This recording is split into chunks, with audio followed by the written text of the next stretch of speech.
소가 누워있는 형태라는 보구산 중턱, 동쪽 기슭에 자리 잡고 있는 대둔사는 신라 율제왕 때 아도 화상이 창건하였다는 설이 있으며 고려고종 18년에 몽고의 침입으로 소실된 것을 충렬왕 때 왕자인 왕소군이 출가하여 다시 세웠다.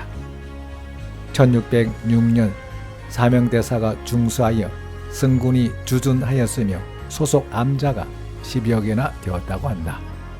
일주문, 천왕문, 누각, 범종각이 없는 대신 4가지의 보물을 가진 사찰이다. 대둔사 4가지 보물 이야기를 시작합니다.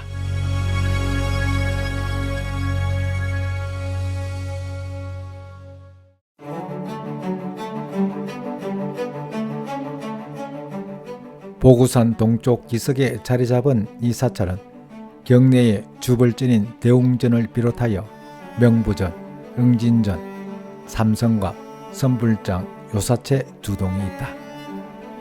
대둔사는 일주문, 천왕문, 누각은 고사하고 작은 절에도 있는 종각도 없는 사찰이지만 자세히 들여다보면 굉장한 사찰임을 느낄 수 있다.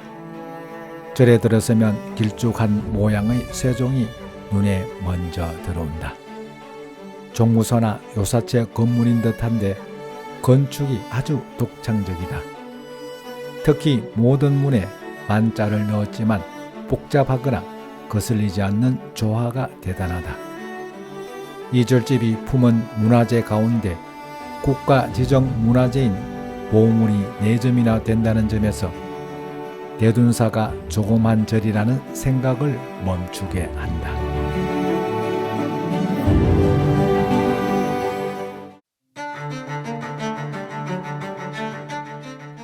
첫 번째는 보물 1945호인 대둔사 대웅전이다. 대둔사 대웅전은 17세기 말 건축물로 전북 부안의 능가산 내소사 대웅전과 형태가 비슷하다. 대웅전은 앞쪽이 낮은 지형에 따라 전면에 석축이 높게 구축되어 있고 석축 가운데에 화강암 계단이 있다. 건물은 정면 3칸, 측면 3칸의 팔짝 지붕이며 조선시대의 전형적인 다폭의 건물이다. 우물 천장 등의 구조와 내부 닷집의 섬세한 조각 형태, 그리고 건립 당시로 추정되는 단청 문양이 잘 남아있다. 1987년 대웅전을 수리할 때 발견된 상량문에는 광해군 6년부터 순조 4년까지 5차례 보수했다는 기록이 확인됐다. 이 날렵한 건물이 견도온 세월은 400년이 넘는 것이다. 두 번째는 보물 제1633호 대둔사 건칠 아미타 열애 좌상이다. 대웅전 안에 봉안된 건칠 아미타 열애 좌상은 고려 후기 불상에서 조선 초기 불상으로 이어지는 불교 조각의 전개 과정을 이해하는 데 중요한 불상이라고 한다. 엑스레이 촬영을 통해 얼굴과 몸은 건칠 기법으로 제작하고 양손은 나무로 만들었음이 밝혀졌다. 세 번째는 보물 제2025호 대둔사 삼장보살도이다.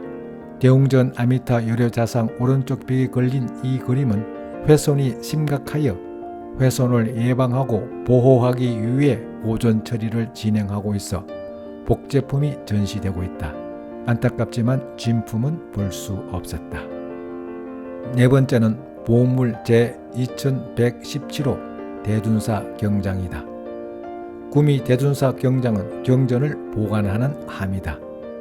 경장은 뒷면의 명문을 통해 1630년에 제작한 사실을 알려주는 불교 목공예품으로서 명문을 통해 제작 시기와 제작 장인을 명확히 알 수 있는 희귀한 사례로 미술사적으로 큰 의미가 있다. 경장의 문 안쪽에 사천왕상을 그려 넣어 법보를 수호하게 한 점이 돋보이며 이는 단순히 불단을 장엄하는 목공예로서의 경장이 아니라 숭고한 종교적 상징성을 부과한 의도로 해석된다. 명보전은 정각 외부 벽면에 12지상을 그린 것이 아주 독특하다. 자신의 띠와 같은 벽화를 찾아보는 것도 재미있을 것 같아.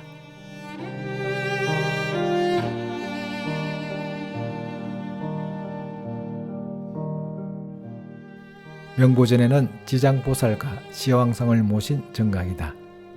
가운데 지장보살을 모셨고 후불 목강탱을 조성하였다.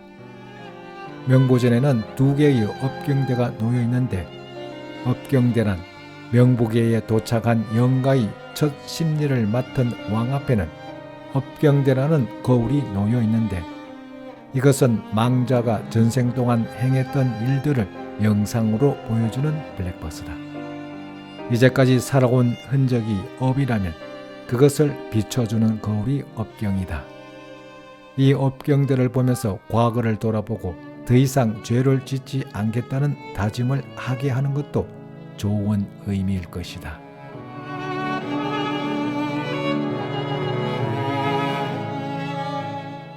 응진전에는 흙으로 만든 석가열의 삼존상을 비롯한 16나한상과 동자상, 나한 태화 등이 봉안되어 있다.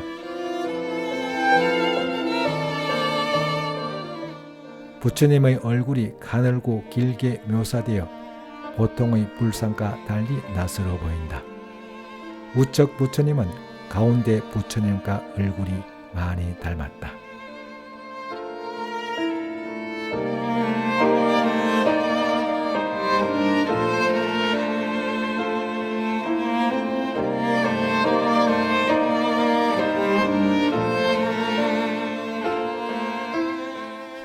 칠성각, 독성각, 산신각을 합친 격이라 삼성각이라고 한다.